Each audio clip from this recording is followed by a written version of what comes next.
नमस्कार, प्रभा साक्षी देख रहे हैं आप। आपके साथ मैं हूं अंकित सिंह। चाय पर समीक्षा कार्यक्रम में आपका स्वागत है। हमेशा की तरह इस कार्यक्रम में मौजूद हैं प्रभा साक्षी के संपादक नीरज कुमार दुबे जी। सर, आपका बहुत स्वागत है। धन्यवाद अंकित और जी। बाला साहब ठाकरे को चाहने वाले लोग जो 20 वर्षों से इंतजार कर रहे थे, वो आखिरकार शनिवार को पूरा हुआ जब उद्धव ठाकरे और राज ठाकरे एक मंच पर आए। दोनों भाइयों ने एक दूसरे को गले लगाया।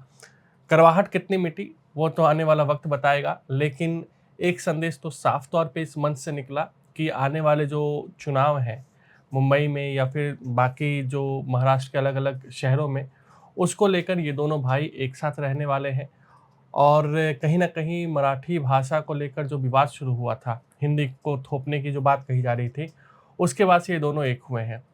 पूरा का पूरा महाराष्ट्र का सियासत इसके बाद किस करवट लेगा और बाकी राज्यों में इसको लेकर क्या संदेश जाएगा? देखिए, एक जो नई शुरुआत तो हुई है महाराष्ट्र में, और ख़ास तौर पर महाराष्ट्र में जहाँ पे कि जो पॉलिटिकल फैमिलीज़ हैं, वो बिछड़ने के ज़्यादा उदाहरण होते हैं। तो एकजुट होने का एक नया शुरुआत तो हुई है महाराष्ट्र में। अब देखना होगा कि क्या ये जो एकजुटता है पवार परिवार में या अन्य परिवारों में भी देखने को मिलती है। समय आप बताएगा वो सब चीज़ें तो खैर। तो क्या शरद पवार, अजित पवार भी एकजुट होंगे? कुछ भी नहीं कह सकते हैं, राजनीति में सब कुछ संभव है। हुँ। लेकिन अब हमको ये देखना होगा कि उद्धव ठाकरे और राज ठाकरे आए हैं साथ में, बोल दिया है कि अब हम हमेशा के लिए साथ में हैं। लेकिन देखना होगा कि क्या हमेशा के लिए साथ में रह पाते हैं, क्योंकि दोनों ही जो नेता हैं इस समय क्या अपनी-अपनी राजनीतिक ज़मीन को बचाने के लिए हुँ। और अपनी राजनीतिक विस्तार के लिए वहाँ पर एक साथ में आए हैं। उनको हुँ। लगता है कि दोनों साथ आ जाएँगे तो शायद हमारी शक्ति बढ़ जाएगी, लेकिन 0+0 उसको अगर हम देखें तो उसका भी जो हाँ, वो है 2-4 0 ही सीटें रहता है। ऊपर-नीचे अगर चुनाव के परिणामों को जी। देखें, 2-4 सीटें और ऊपर-नीचे हो और सकती हैं। जिस तरीके से ये जो मिलन हुआ है, हुँ। इस मिलन दोनों भाई तो मिल गए, चचेरे भाई मिल गए, लेकिन समाज को बाँट दिया है, भाषा के नाम पर बाँट दिया है। हाँ। जिस तरीके से जो दूसरे राज्यों से वहाँ पर जो लोग निवेशक रह रहे हैं, उनके साथ जिस तरह का व्यवहार हो रहा है, या जो हिंदी भाषी जो लोग हैं, उनकी जो पिटाई हो रही है भाषा के नाम पर। सब लोग एक साथ रहना चाहते हैं, मिलकर रहना चाहते हैं, लेकिन भाषा के नाम पर जिस तरीके से पिटाई हो रही है, गुंडागर्दी हो रही है, उसको लोग सहन नहीं करते हैं। मैं एक कहीं मराठी पोस्ट भाषी पढ़ नहीं रहा था सहन सर, करते एक हैं। पोस्ट पढ़ रहा था कि देश में सबसे ज़्यादा हिंदी का प्रसार मुंबई से हुआ है। बिल्कुल, मुंबई में फ़िल्म इंडस्ट्री है बिल्कुल। और मुंबई को इससे कितना फ़ायदा होता है, ये सब जानते हैं।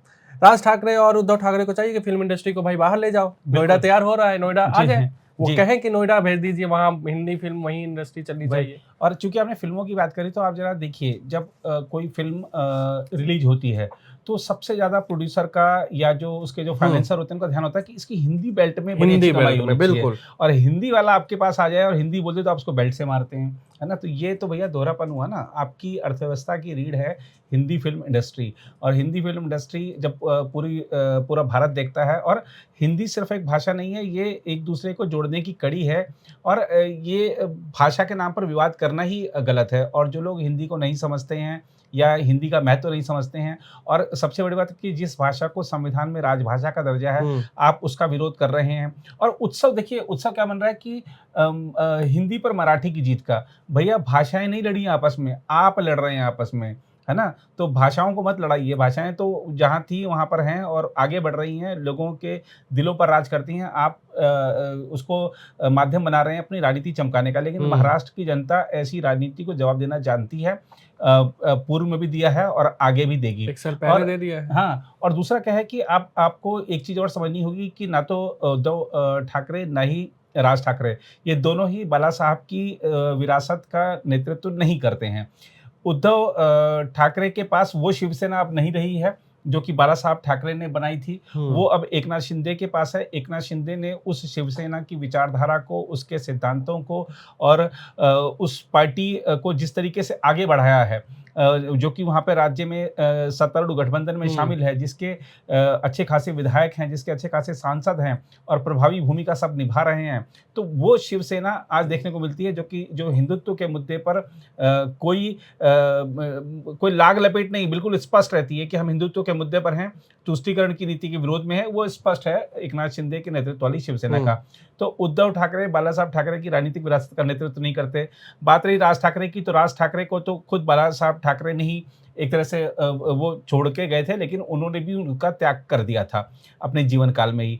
और राज ठाकरे की जो आप राजनीति देखिए, अब तक की राजनीति, उनका जनाधार बिल्कुल नहीं है, ठीक है, उनके पास भीड़ आती है, सुनने के लिए लोग आते हैं, उनके जो भाषण शैली है उसके लोग उनके फ़ैन हो सकते हैं, तो वो सुनने आते हैं, ज़रूर सुनने आते हैं, लेकिन उनको वोट क्यों नहीं मिलते और महाराष्ट्र की धरती से उनको कोई क्यों वोट नहीं मिलते? वो मराठी अस्मिता का मुद्दा बार-बार हुँ, उठाते रहे हैं, लेकिन वोट नहीं मिलते हैं, ये भी एक सच्चाई है। और जो अगर एक आध वो जीतता भी है, तो वो दूसरी पार्टी में भाग जाता है, तो आपके नेतृत्व में कोई काम करना नहीं चाहता। राज ठाकरे के बेटे को मुंबई ने ही अभी चुनाव हरा के भेजा है, इसी विधानसभा चुनाव बिल्कुल, में, बिल्कुल। है ना? तो ये जब विधानसभा चुनाव खुद राज ठाकरे का बेटा नहीं जीत सकता, तो वो अपनी पार्टी को क्या जिताएँगे और ये दोनों भाई क्या जीतेंगे? और राज ठाकरे की राजनीति देखिए, कभी वो अभी कुछ दिन पहले वो एकनाथ शिंदे के साथ थे, उससे पहले बीजेपी के साथ थे, उससे हुँ, पहले प्रधानमंत्री नरेंद्र मोदी को समर्थन दे रहे थे। तो दल बदलू तो होते हैं, लेकिन ये गठबंधन बदलू आदमी हैं ये। तो ये गठबंधन बदलते हैं और फिर आप बात करते हैं कि भई मराठी अस्मिता की, मराठी अस्मिता ठीक है, अच्छी बात है, लेकिन राष्ट्रीय अस्मिता देखिए, राष्ट्र की भावना देखिए, राष्ट्र का एकीकरण किस तरीके से हो, राष्ट्र एक कैसे रहे, मजबूत कैसे रहे, वो ज़्यादा ज़रूरी चीज़ें हैं। हमारी अपनी जो क्षेत्रीय अस्मिता है वो ज़रूर मायने रखती हैं, लेकिन राष्ट्रीय अस्मिता सबसे ज़्यादा मायने रखती है। और दूसरी बात ये है कि आप बात करते हैं मराठा वीरों की, तो आप सिर्फ़ उनकी बात करते हैं। आप नहीं देखते कि चाहे छत्रपति शिवाजी महाराज हों हुँ, या जो अन्य हमारे जो मराठा वीर थे, आप देखिए कि उन्होंने अपने शासन का जो विस्तार है दक्षिण तक, उत्तर तक किया था। लेकिन ये लोग अपनी जो पॉलिटिक्स है उसके ज़रिए मराठी लोगों को एक संकुचित दायरे में रखना चाहते हैं कि मुंबई ठीक है कि भैया देश की आर्थिक राजधानी है और ये जो आप कहते हैं कि उसको मुंबई को महाराष्ट्र से अलग कर दिया जाएगा, ऐसा कोई नहीं कर सकता, ना कोई ऐसी करने की शायद किसी की योजना भी होगी। लेकिन सिर्फ़ भय की राजनीति, और भय की राजनीति क्योंकि 2024 के लोकसभा चुनाव में सफल रही थी, तो उसी को ये बार-बार प्रयोग करना चाहते हैं। लेकिन हुँ, वो जो काठ की हंडी बार-बार नहीं चढ़ती, एक कहावत है ना, उनको शायद समझना चाहिए। और उद्धव और राज ठाकरे के मिलन पर जो लोग, आज मैं देख रहा था कि नृत्य भी हो रहा था वहाँ पर उसमें ना, तो सवाल शायद राज ठाकरे और उद्धव ठाकरे से ज़्यादा उन लोगों से है जो नृत्य कर रहे थे कि भैया उनके मिलन पर आप नाच रहे हो, लेकिन इन लोगों ने, इन दोनों भाइयों ने आपको अपने पड़ोसियों से, अपने सहयोगियों से हुँ। अलग कर दिया भाषा के नाम पर। तो ज़रा ये भी इस पर भी तो गौर कर लो, नाचना बाद में तो ठीक है, आपकी भावनाएँ उनके साथ हैं, आप उनके समर्थक हो सकते हैं, लेकिन राष्ट्र पहले है, कोई भी दल या कोई नेता उसके बाद में आता है, बहुत बाद में आता है। बिल्कुल और हिंदी बोलने वाले अगर मुंबई नहीं जाएँगे तो गुजरात जाएँगे, जी। गुजरात नहीं जाएँगे तो पंजाब जाएँगे। जी। लेकिन और ऐसा नहीं है कि सिर्फ़ दूसरे प्रदेशों से लोग मुंबई जाते हैं या महाराष्ट्र के शहरों में जाते हैं। महाराष्ट्र से भी बहुत सारे लोग देश के अन्य भागों में हाँ, हैं। दिल्ली में बड़ी संख्या में हैं। और मराठी भाषियों का यहाँ पर एक बड़ा और ये तो कुनबा है और कितने लोग मिल-जुल कर रहते हैं। ये, और इनको ये देखना चाहिए कि आप जो व्यवहार वहाँ पर कर रहे हैं, अगर भगवान ना करे कहीं कोई जो भी सांप्रदायिक रंग देना चाहते हैं ऐसी घटनाओं हुँ, को, अगर कोई प्रतिक्रिया करता है, तब क्या होगा? तो बिल्कुल। इससे समाज में विद्वेष बढ़ेगा। तो ऐसी आप जो नेता हैं उनको अपनी वाणी पर संयम रखना चाहिए। देश कैसे एकजुट रहे, समाज कैसे एकजुट रहे, उस पर ध्यान देना चाहिए। मैं अपने ही समाज को एकजुट रखूँ या अपने ही जो अपने जहाँ पे मेरा प्रभाव है उस एरिया की बात करूँ, तो सिर्फ़ उससे काम नहीं चलेगा। बिल्कुल और आप अब चाहते हो कि हमारे बच्चे सिर्फ़ और सिर्फ़ मराठी सीखें, हिंदी से वंचित रहें, तो फिर तो आपको ये भी सोचना चाहिए कि आने वाले भविष्य में जब वो महाराष्ट्र से बाहर निकलेंगे, जी। तो कौन-सी भाषा उनको जोड़ेगी? जी, और ये जो नेता ऐसी बात कर रहे हैं, क्या उन्होंने हुँ, अपने बच्चों को हिंदी नहीं सिखाया? बिल्कुल। क्या वो हिंदी नहीं बोलते हैं? क्या वो हिंदी फ़िल्में नहीं देखते हैं? तो उनको फिर बम्बई में रह रह जिस तरह से आपने बात करी कि हिंदी फ़िल्म उद्योग की, तो ठीक है, हिंदी फ़िल्म उद्योग को भी कहना चाहिए कि ठीक है भैया, आप बाहर जाओ, यहाँ सिर्फ़ मराठी हाँ, चलेगा, है नोएडा ना? तो तैयार हो ही रहा है। आज नोएडा में खैर ठीक महाराष्ट्र के बगल में है कर्नाटक। जी, वहाँ नाटक होता रहता है सर जी, मतलब 2018 से अगर हम देखें तो सत्ता को लेकर ऊपर-नीचे होता रहता है। अब डीके शिव कुमार और सिद्धारमैया आमने-सामने हैं। बात वही राजस्थान और जो मध्य प्रदेश या छत्तीसगढ़ में हो रहा था, ढाई ढाई साल वाला फ़ॉर्मूला लागू नहीं हुआ। जो भी हो, अंदर की बात है। लेकिन सर सिद्धारमैया पर कांग्रेस आला कमान को इतना भरोसा क्यों? और आखिर भरे मन से डीके शिव कुमार को ये क्यों कहना पड़ रहा है कि भले ही परिश्रम विफल हो जाए, प्रार्थनाएं विफल नहीं होती। जी। और आप और मेरे देखिए पास ऑप्शन क्या है? जी, जी, वही पहले उन्होंने कहा कि मेरे पास विकल्प क्या है, हुँ। समर्थन के अलावा उसके बाद फिर उन्होंने कहा कि भले भैया ही वो कहें कि प्रार्थना हम है। सिद्धारमैया मुख्यमंत्री हैं, जो भी है, जी, लेकिन जी, जी। बयान से तो पता चल जाता है ना कि वो दर्द कैसा दर्द है। जी, और ख़ास तौर पर देखिए शिव कुमार का डीके शिव कुमार का जो दर्द है वो जायज़ भी है कहीं न कहीं। अब अब कहा आप जा रहा है देखिए कि कि 6 महीने बाद होंगे, बिहार चुनाव के बाद अगर कुछ ऐसा होता है। जी, जी। और वो भी क्या है, बात को टाला गया। अब आप देखिए कि डीके शिव कुमार को अगर हम देखें, तो एक तो क्या है कि वो कांग्रेस के मैनेजर वाले जो नेता हैं ना, उनमें माने जाते हैं। हुँ। कहीं भी क्राइसिस हो, किसी प्रदेश में क्राइसिस हो, पॉलिटिकल क्राइसिस हो, तो वहाँ पर सुलझाने के लिए मुद्दा डीके शिव कुमार को भेजा जाता है। डीके शिव कुमार पुराने कांग्रेसी हैं और तमाम पदों पर रहे हैं। कांग्रेस के वर्तमान में अध्यक्ष भी हैं हुँ। लंबे समय से कर्नाटक में। और ख़ास तौर पर आप देखिए कि विधानसभा में हो, चाहे लोकसभा में हो, उनका कार्यकाल हमेशा वो चुनाव भी जीतते रहे हैं। अब आप ये देखिए कि जो डीके शिव कुमार हैं, वो इतने समय से काम कर रहे हैं कांग्रेस के लिए। कांग्रेस के जो आलाकमान है, असली वाला आलाकमान मतलब गांधी परिवार के करीबी हैं। हुँ। तो सब कुछ है, लेकिन उनको उनको ये लगता है कि यार जब भी कुछ मुद्दा आता है, जब भी बात आती है सीएमशिप की, तो वो सिद्धारमैया के सर पर हाथ रख दिया जाता है। तो संकट में ऐसा मैं काम आऊँ हाँ, और मलाई कोई और खा रहा मलाई है। कोई और खाए। और दूसरा क्या है कि देखिए वो जिस वोक्कालिगा समुदाय से आते हैं, उसकी उसकी कर्नाटक में एक अच्छी पकड़ है, हुँ। पॉलिटिकल पकड़ है। तमाम जो विधायक हैं, वो शिव कुमार के साथ हैं। यहाँ तक कि मल्लिकार्जुन खड़गे भी मन से चाहते हैं कि डीके शिव कुमार सीएम बने। और आप देखिए कि जो वो हैं अपने जो तमाम एमएलए उनके साथ हैं, मल्लिकार्जुन खड़गे भी मन से चाहते हैं कि डीके शिव कुमार सीएम बने। इसके अलावा चाहे धन बल की बात हो, चाहे बाहुबल की बात हो, हर बल डीके शिव कुमार के पास है। लेकिन मजबूरी जो मजबूरी सिद्धारमैया है वो उनको सिद्धारमैया, उनको ऐसा कुर्सी क्यों? तो अब क्या है कि देखिए और मल्लिकार्जुन खड़गे क्यों खिलाफ हैं सिद्धारमैया के? क्योंकि मल्लिकार्जुन खड़गे पुराने कांग्रेसी हैं, कर्नाटक में ज़मीन से उठकर उन्होंने राजनीति की हुँ। और राष्ट्रीय अध्यक्ष तक पहुँचे पार्टी के। और वो कर्नाटक की राजनीति में भी लंबे खिलाड़ी रहे हैं, तो उनको भी लगता है कि यार ये जो सिद्धारमैया है, ये जेडीएस से आके ये हमारे पहली बार जब पास सिद्धारमैया सीएम बने थे, तब भी इनके खड़गे जी, और सिद्धारमैया में टक्कर थी। जी। उसके बाद खड़गे को रेलवे मंत्री बनाया गया था। जी, तो उस समय क्या था कि ये दूसरे दल से आके यहाँ पर हुँ। सीएम बन गए थे। अब सीएम बन गए तो उस समय जैसा आपने उदाहरण भी दिया, तो तभी से इनकी आपस में खुन्नस है। और अब भी वो चाहते थे कि वो बने, लेकिन क्योंकि गांधी परिवार का जो हाथ है वो नहीं, डीके ये भी कहा जा रहा है सिद्धारमैया कि नहीं, सोनिया गांधी और प्रियंका गांधी डीके शिव कुमार को चाहते हैं, राहुल गांधी सिद्धारमैया को चाहते हैं। देखिए जो सिद्धारमैया है, एक तो क्या है कि वो बहुत ही ज़्यादा पिछड़े समुदाय से आते हैं, हुँ। उसका भी अच्छा खासा वोट बैंक है वहाँ पर। दूसरा क्या है कि एक उनका अपना अच्छा खासा जनाधार भी है। और उनकी जो मास्टरी है, वो मास्टरी ये है कि वो सोशल इंजीनियरिंग के मास्टर हैं। हुँ। और बीजेपी के जो समीकरण हैं, जो चुनावी समीकरण है, उसको कैसे गोटी मार के कैसे बिगाड़ना है, वो अच्छी तरह जानते हैं। और चूँकि आप दूसरे दल से आए और यहाँ पर आए और आपको अचानक से मुख्यमंत्री पद मिल गया है, तो आप कहीं नहीं जाने वाले, आप वहीं के रहने वाले हैं। तो वो एक विश्वास है राहुल गांधी को, जो हुँ। असली आला-कमान है। क्योंकि हुँ। मल्लिकार्जुन खड़गे ने भी कहा था हाँ। ना, हाई कमान के मन में क्या है मुझे नहीं पता। और कर्नाटक में हमने देखा कि चाहे प्रियंका गांधी हो, चाहे सोनिया गांधी हो, उनकी चुनाव में ज़रूर भूमिका थी, उसके बाद राहुल गांधी की विज़िट होती है वहाँ पर। और जो क्राइसिस को सुलझाने गए थे, वो रणदीप सुरजेवाला थे, जो कि राहुल गांधी के राइट हैंड माने जाते हैं। और अभी भी प्रभारी वही हैं, लंबे समय से हाँ। प्रभारी वही हैं, वहाँ प्रभारी बदले नहीं हैं। तो कर्नाटक की कमान असल में राहुल गांधी के हाथ में, तो राहुल गांधी जो चाहते हैं, वहाँ पर वही होता है। तो सिद्धारमैया को चाह रहे हैं, तो सिद्धारमैया ही सीएम रहेंगे। और जिस तरह से डीके शिव कुमार ने हाल में खास तौर पर चाहे वो लगातार मंदिर-वंदिर गए थे, अगर आपको ध्यान हो। हुँ। वहाँ पर कुंभ भी गए थे। कुंभ भी गए थे विवादों के बीच गए थे। और विवादों के बीच गए थे। और दूसरा आपको ध्यान हो कि वो महाकालेश्वर भी गए थे। महाकालेश्वर थे और ऊटी में भी गए थे हाँ। सद्गुरु के आश्रम में। ये सब राहुल गांधी को पसंद नहीं आया है।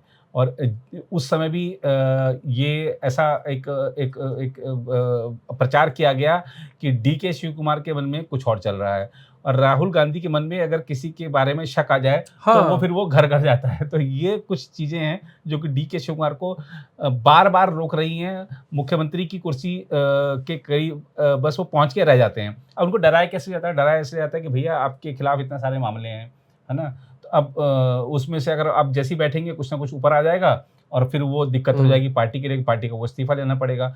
अब इतने सारे मामलों से डराया जाता है, उसके बाद फिर कोई, अभी मैंने देख रहा था, कोई एकाध शायद एक मामला शायद वापस ले लिया गया है। तो अगर 20 मामले हैं तो उसमें से एक वापस ले लिया जाता है कि ठीक है, उनको भी लगता है चलो 19 हैं, धीरे-धीरे ये भी कटेंगे। तो समय नहीं कट रहा उनका, लेकिन अब वो कार्यकाल तो विधानसभा का खत्म हो रहा है ना, तो वो दिक्कत वाली बात है। और कर्नाटक की सबसे बड़ी दिक्कत ये है कि जो कांग्रेस है ना, वो अपने 3 राज्यों का उदाहरण दिया, मध्य प्रदेश, छत्तीसगढ़, राजस्थान, वहाँ भी ऐसे हुआ था। जो असंतुष्ट हैं, उनको असंतुष्ट रहने दिया जाता है और यहीं से दिक्कत होती है।